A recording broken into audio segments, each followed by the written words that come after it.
옆 사람 인사하겠습니다. 축복합니다. 건강하십시오. 잘 되시기를 바랍니다. 네. 오늘 사순절 두 번째 주일 하나님 앞에 영광을 돌립니다. 오늘 설교 제목을 내가 탄식이라고 그렇게 정했는데, 우리가 성경에 보면은 많은 탄식이 있는데, 구약에서는 첫째 이 다윗의 탄식을 우리가 찾아볼 수가 있죠. 다윗이 굉장히 고통스러운 사람이 아니었습니다. 왜냐하면 사울이 다윗을 죽이려고 말이죠. 3,000명의 수색대를 구성해가지고 막 뒤를 쫓고 그랬으니까 굉장히 고통스러운 마음을 가질 때 그가 얼마나 많이 탄식한지 모르죠. 그래서 우리가 시편에 보면은 탄식시가 많이 있어요. 탄식시가. 그런데 그 탄식시는 거의가 다 다윗이 쓴 시다. 그렇게 보면 될 수 있습니다.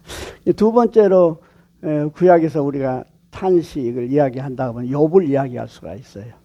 욥이 까닭 없이 다 고통당했지 않아요. 재산 없어지고 자식 다 죽고 말이죠. 그리고 뭡니까? 몸에 병 들고 말이죠.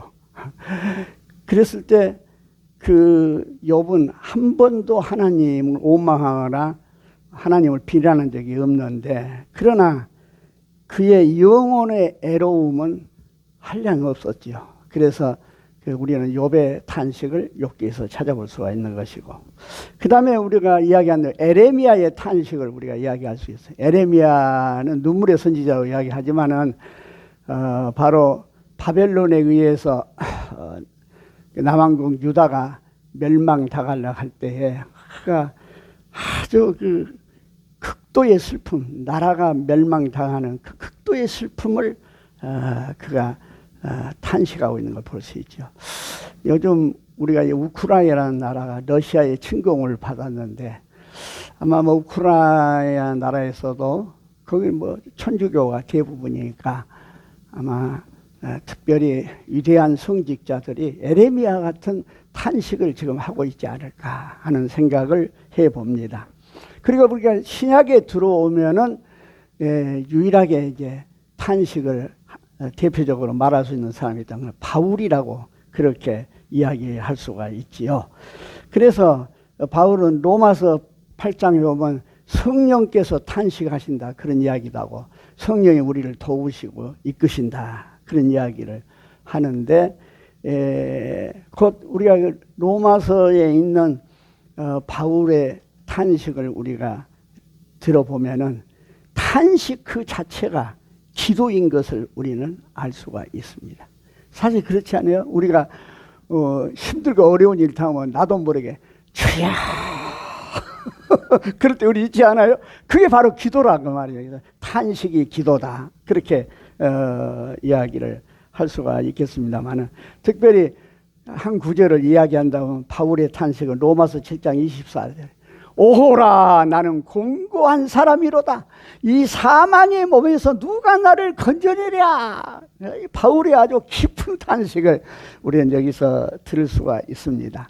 그리고 이제 오늘 본문의 말씀에 보면 예수님께서 예루살렘을 보시면서 탄식을 하는 내용이 오늘 예수님의 탄식이라 그렇게 볼 수가 있겠습니다. 그런데 우리 사람과 예수님의 탄식은 좀 차이가 있어요, 보면은. 왜냐하면 우리 사람들은 예부적인 조건에 의해서 탄식을 하지만은 우리 예수님은 내부적인 것을 들여다보면서 탄식한 것이고, 우리 사람들은 땅을 내려다보면서 한숨을 훅 쉬면서 땅이 꺼지도록 한숨을 쉬면서 탄식을 하지만은 우리 예수님은 하늘을 보면서 탄식을 한 것을 볼 수가 있습니다. 아울러서 우리 사람들은 사람을 보고 탄식합니다. 어떤 사람을 보고 탄식하지만은 우리 예수님은 하나님을 보면서 탄식했다. 그래서 우리 예수님의 탄식과 사람들의 탄식의 차이를 여기서 찾아볼 수가 있겠습니다. 자, 오늘 아까 말씀드린 대로 이 본문의 내용을 보면 예수님의 탄식의 내용인데 31절에 보면 그때에 어떤 바리새인들이 나와서 이르되 나가서 여기를 떠나소서 예수님에게 하는 이야기입니다. 바리새인들이. 왜냐? 헤롯이 당신을 죽이고자 하나이다. 그렇게 지금 예루살렘에 지금 계시는 예수님에게 바리새인들 몇 사람이 와서 이야기를 하고 있거든요. 바리새인 몇 사람들이 와서 헤롯이 당신을 죽이고자 한다는 이 말을 한 것을 보면 그때 당시에 많은 사람들이 헤롯이 예수를 죽이고자 한다는 내용을 전부 다 공유하고 있었다. 그렇게 볼 수 있어요. 그때 시대에 그때에 말하자면 하나의 뉴스다 그 말이에요. 사람들에게 퍼져 있는 이야기라 그렇게 짐작이 됩니다. 그런데 이 바리새인들이 오늘 예수님에게 와가지고서 빨리 여기 떠나시오. 헤롯이 당신을 죽이려 합니다 하고 말한 이 말은 우리가 깊이 한번 생각해 볼 필요가 있다 그 말이에요. 진정으로 예수님을 위해서 바리새인들이 그 말을 했는가? 아니면 예수님에게 위협을 가하기 위해서 그 말을 했는가 하는 이야기인 것입니다. 그러니까 우리가 흔히 하는 이야기도 똑같은 말이자면 다르고 다르다 하는 이야기가 거기서 오는 거예요. 우리는 어떻게 이 바리새인들이 예수님께 하는 이 이야기를 판단을 해야 될 것인가를 한번 생각해 봐야 됩니다. 진정으로 예수를 위해서 했을까요? 어떤 사람이 말하자면 어려운 일을 당했을 때 친구나 이웃이나 말이죠. 또는 가족들이 말이죠. 그 염려를 하고 위로를 한다 하지만은 그것이 진정한 위로와 염려인가? 한번 우리가 생각해 볼 수가 있잖아요. 그래서 옛말에 그런 이야기지요. 말리는 시어머니가 더 미웠다. 그런 이야기는 뭐냐면 싸우는데 남편하고 싸우는데 말리니까 말리는데 그 진정으로 말리는 것이냐 생각해 볼 수 있는 말처럼 오늘 이 말도 그렇게 한번 우리가 깊이 생각해 볼 이야기라 그 말이냐. 자, 그런데 우리 예수님께서 그 말을 들으면서 뭐라고 이야기를 하냐.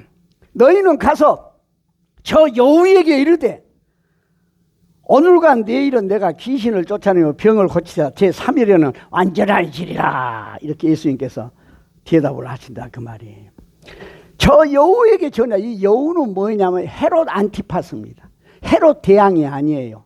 헤롯 대왕이 죽고 세 아들에게 그 나라를 나누어서 다스리게 했는데 바로 헤롯 안티파스가 말하자면은 지금 예루살렘을 다스리고 있었던 것이지요. 그러니까 말하자면 이 안티파스는 삼형제 중에서 제일 맞이에요. 맞인데 그래서 이제 예루살렘 그 지역을 다스리고 있었는데 우리가 아는 대로 헤롯 대왕은 어떤 사람입니까?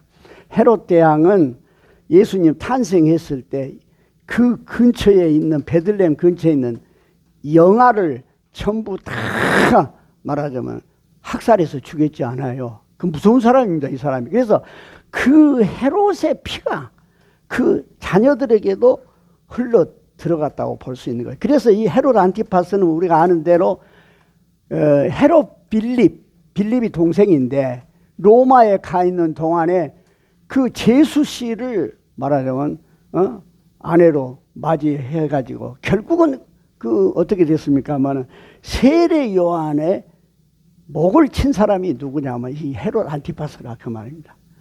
그래서 우리 예수님께서 뭐라면 그 여우에게 말해라 그 이야기를 하는데 예수님이 사람을 비유로 이야기한 이야기 중에서 가장 나쁘게 표현한 이야기가 바로 이 말이라고 그렇게 이야기를 하고 있습니다. 그 여우에게 가서 말해라 말이라.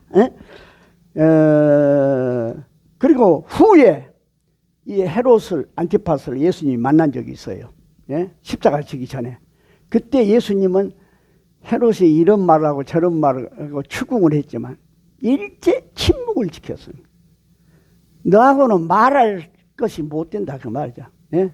말할 상대가 안 된다. 그래서 예수님이 그 모욕을 당하고 어려운 질문을 받았지만 예? 대답을 못해서가 아니고 예수님이 침묵을 지킨 것을 볼 수가 있습니다. 자, 그러면서 예수님께서 이제 말씀을 하시죠. 뭐라고 말씀하십니까? 예? 오늘과 내일과 모레는 내가 갈 길을 가야 하리니. 예? 예수님께서 내가 갈 길을 간다 그 이야기입니다. 예? 예. 내 자리를 지키겠다는 이야기입니다. 아무리 위험이 닥치고 어려움이 있고 많은 비난이 있고 문제가 있다 할지라도 사명을 받은 자는 말이죠. 그 자리를 지켜야 될 줄로 믿습니다. 예, 예.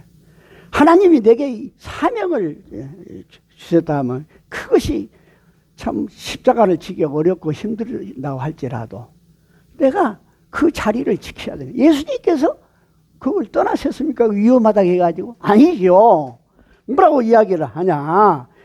오늘과 내일과 모레는 내가 갈 길을 가야 한다 그 말이에요. 예? 예?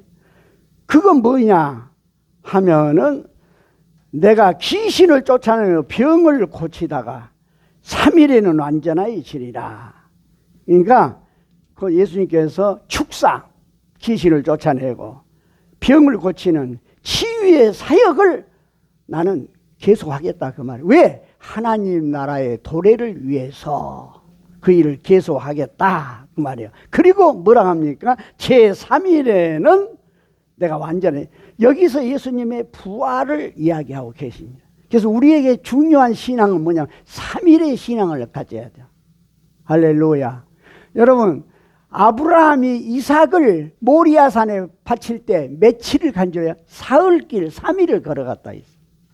우리 예수님이 십자가에서 우리의 죄를 담당하시고 돌아가셨는데 제3일에 부활하신 거예요. 그래서 우리들에게 중요한 것은 3일의 신앙을 가져야 될 줄로 믿습니다. 네. 그래서 예수님께서 그런 위협이 있었지만은 좌우에 흔들리지 않고 사명 안수를 하기 위하여서 그 말이에요. 나는 내 갈 길을 가겠다. 네. 내가 사명을 받은 이 자리를 떠나지 않고 자리를 지키고 내 갈 길을 가겠다. 그렇게 예수님께서 말씀을 하신 것입니다.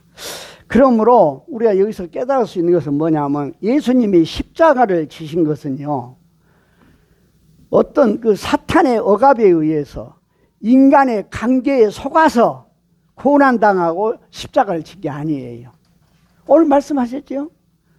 제3일에는 완전해지고 나는 내 갈 길을 가겠다 했지 않아요? 그러니까 뭐냐 하면은 예수님이 십자가를 지신 것은 자발적인 동참으로 이루어진 사실인 것을 믿으시길 바랍니다. 예. 스스로 예수님은 구원의 역사를 이루기 위해서 그 말이에요. 십자가의 제물이 되신 거예요. 네? 예. 그리고 나서 이제 이야기하십니다. 34절에 예루살렘아 예루살렘아 선지자들을 죽이고 네게 파송된 자들을 돌로 치는 자야. 예? 암탉이 제 새끼를 날개 아래 모음과 같이 내가 너희 자녀들을 모으려 한 일이 몇 번이느냐. 그러나 너희가 원하지 아니. 여기서 예수님의 탄식이 나온다 그러면 예루살렘아 예루살렘아. 예. 사실 선지자가 예루살렘 밖에서 죽은 적이 없다 그 이야기 하잖아요. 그래서 예수님은 선지자의 사명을 가지고 있다는 것을 여기서 말씀해 주실 뿐만 아니라 예루살렘을 보고 아주 탄식을 지금 하고 계신 것이 예루살렘을 향한 슬픔을 지금 이야기하고 있습니다. 왜요? 나중에 아는 사실이지만 예수님이 예루살렘에 최후에 입성할 때였대요. 낙이 타고 입성할 때 종려나무 가지를 흔들고 말이야 호산나 우리를 구원할 왕이 하고 옷을 벗어서 양탄다처럼 길에 까고 예수님을 환호한 것이 예루살렘이잖아요. 그런데 바로 하루 지나자마자 그 백성들이 하루아침에 돌변해.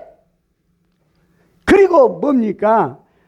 빌라도 법정에서 바라바를 놔주랴 예수를 놔주라 했을 때 바라바를 놔주고 예수를 그러면 어떻게 하려 하니까 그 백성들이 십자가에 못 박혀서 이게 예루살렘이라 그 말이에요. 예루살렘. 예? 예? 그래서 그 예루살렘 선지자를 죽인 예루살렘. 결국 예수님은 한 선지자의 사명을 또 다 하기 때문에 예루살렘에서 십자가에 죽을 수밖에 없다는 것을 아신 거예요. 그래서 그 예루살렘을 보고 탄식하시고 예루살렘아 예루살렘아. 그래서 그 인심의 돌변함 그것을 탄식하시면 참 믿을 건 믿지 못할 건 사람의 마음이라고 그렇게 이야기합니다마는 정말 그 민심의 돌변을 보고 탄식하신 거예요. 네? 예. 예. 참 기가 막힌 일이지요. 그 다음에 미래를 내다보는 예수님은 예루살렘의 격변의 장소가 될 것을 아신 거예요. 왜냐? 우리가 아는데 예수님께서 예루살렘이 도루의 도란으로 남지 않고 성전이 파괴되고 말하자면 예루살렘이 파괴된다고 말씀한 거죠. 주 70년경에 베스페시안의 아들 그 사람이 황제가 돼서 간 뒤로 그 아들 티토스 장군이 예루살렘을 점령했는데 아니 게 아니라 그때 도루에 도나 남지 아니하고 완전히 예루살렘이 파괴돼 버렸거든요. 그것을 예수님께서는 아신 거예요. 그렇기 때문에 예수님께서 예루살렘을 향하여 지금 탄식하지 않을 수 없었다고 하는 이야기인 것입니다. 예? 여러분, 탄식은 슬픈 이야기죠. 여러분, 우리가 남은 인생 살면서 탄식이 없는 인생이 되길 주의 이름으로 축복합니다. 예, 탄식은 참 슬픈 이야기죠. 예, 슬픈 이야기라니까 탄식에 대해서 생각나는 이야기가 있는데 하루는 여우가 말이죠. 사냥꾼에게 막 쫓겨서 도망을 갔어요. 막 도망을 가는데 보니까 포도 밭이 보이거든요. 그 포도밭 속으로 샥 들어가니까 포도 잎이 넝쿨이 얼마나 우거져요. 그러니까 뒤쫓아오던 사냥꾼이 말이죠. 그걸 잊어버렸어요.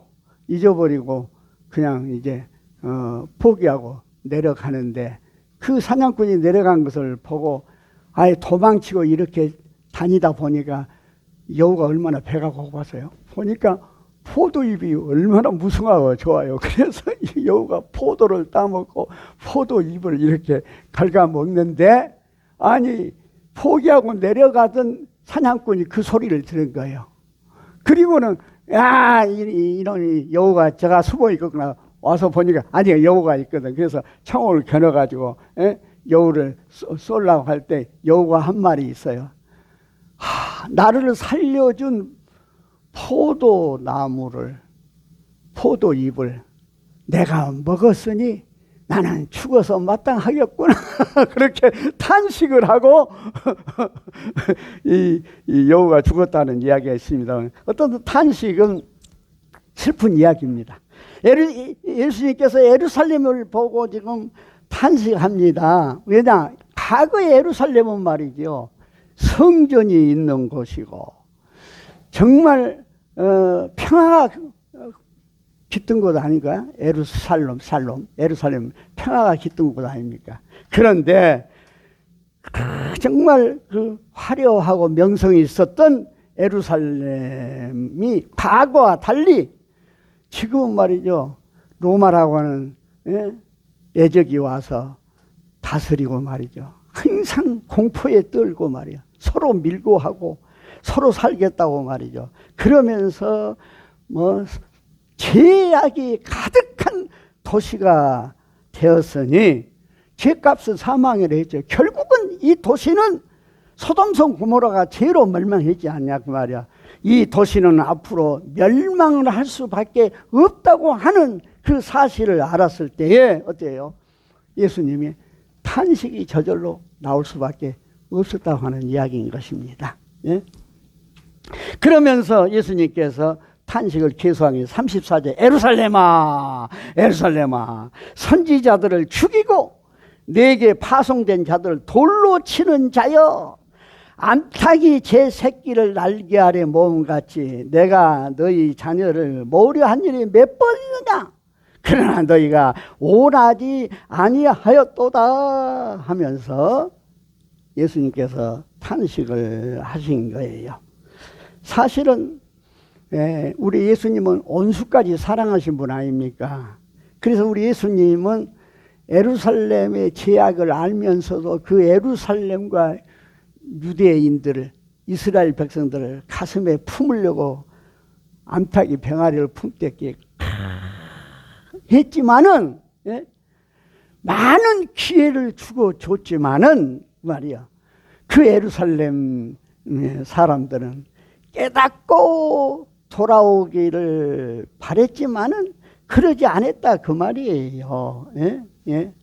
그러지 않았다 그 말입니다. 그러니까 이스라엘은 말이죠. 스스로 만족하지를 못한 거예요. 스스로 만족하지를 못하고 그리고 자기들의 욕심을 채우기 위해서 그래서 그 도시가 한마디로 이야기하면은 참 죄악의 도시가 되고 말았다 그 말입니다. 예수님께서 여러 번 기회를 주셨어요. 여러 번 기회를 주셨어요. 그러나 그들은 기회를 놓치고 말았다 그 말이에요. 예수님 말씀하시니요. 내가 너희 자녀들을 모으려 한 일이 몇 번이냐 그 말이야. 여러 번 내가 기회를 주고 너희들을 사랑하고 가슴에 품으려고 했는데 그러나 너희가 원하지 아니하였도다. 너희들이 만족하지 않았다 그 말이에요. 감사하지 않았다 그 이야기를 하고 있습니다. 그래요. 우리는 항상 감사하라는 것처럼 우리가 처한 현실에 우리는 만족하고 살았을 때 진정한 우리는 축복의 사람이 될 줄로 믿습니다. 네. 어느 날 한 노 교수가 하고 학생하고 대화를 했는데 노 교수가 그 제자 학생에게 사람은 언제 부자라고 불리우나고 생각하냐 그렇게 물어보니까 학생이 있대. 돈 1,000만 원만 있으면 부자가 된 거 아니니까 아니야. 그럼 그 다음에는 또 2,000만 원만 있으면 되지 않습니까? 아니야. 1,000만 원, 2,000만 원이 너무 적다 하니까 그 다음에 뭐라 하겠습니까? 1억이 있으면은 부자가 아닙니까? 아니야. 그럼 나 높여 5억이 있으면 부자가 아닙니까? 학생이 노 교수한테 말하니까 노 교수 no, 아니야. 그러니까 학생이 선생님 저 모르겠습니다. 더 이상 말하지 않겠습니다. 그러고 짜증스럽게 이야기를 하니까 그러면서 노 교수에게 물었어요. 도대체 얼마나 있어야 부자가 되는 것입니까? 하고 말을 했을 때 노 교수가 이렇게 대답했다 해야죠. 세상 사람은 매번 그가 소유한 것보다 더욱 많은 것을 바라기 때문에 사람에게는 부자라고 불릴 데가 없다네. 그 이야기를 한 거예요. 그러죠. 내가 가지고 있으면 그것으로 만족해야 되는데 더 가지려고 한다면 더 가지려고. 제가 들은 이야기입니다만은 아주 우리나라의 큰 아주 좋은 기업에 부장까지 하고 그래서 이제 편하게 좀 살아보겠다고 퇴직을 해가지고 그동안에 돈을 좀 많이 모았대요. 모았는데 주식을 투자를 했어요. 그런데 잘 해가지고 80억까지 재산이 불어났어요. 엄청 불어났잖아요. 얼마나 큰 재산입니까? 그럼 평생 쓰고도 못 쓰고 죽을 것 같지 않아요? 그런데 거기서 만족하면 좋은데 욕심을 더 부린 게 뭐냐? 100억을 내가 채워야 쓰겠다. 그래가지고 계속 주식을 했는데 나중에 손바닥 쳐버렸다는 거예요. 너무 안타까운 이야기죠. 그래요. 그래서 우리가 진정한 부자는 뭐냐? 만족하고 사는 거예요. 예루살렘 사람들이 말이죠. 하나님의 은혜에 말이야 감사하고 만족하고 살아야 되는데 그러지 않는 거예요. 그래서 조금 선지자들 좀 이상한 소리 하면은 돌로 쳐 죽이기나 하고 말이죠. 참 너무 안타깝게 돼버렸다 합니다. 이스라엘 사람들은 스스로 만족하지 못했다고 하는 이야기입니다. 너무 안타까워요. 그래서 이제 36절에 보라 너희 집이 항피하여 버림바 되리라. 내가 아까 이야기했죠. 디도스에 의해서 주 70년에 돌에 돌아난 완전히 항피하게 돼버렸잖아요. 내가 너희에게 이르노니 너희가 주의 이름으로 오시는 일을 찬송하리다 할 때까지는 나를 보지 못하. 이게 뭡니까? 재림의 날을 이야기한 거예요. 재림에서 내가 다시 올 때까지는 너희들이 나를 보지 못하리라. 이렇게 예수님께서 안타까운 이야기를 하고 있는 것입니다. 정말로 바라고 원하기는 우리의 인생에 있어서 절대로 탄식이 없고 감사하고 만족한 인생이 되기를 주의 이름으로 축복합니다. 기도하십시다. 하나님 아버지 감사합니다. 오늘 또 저희들 하나님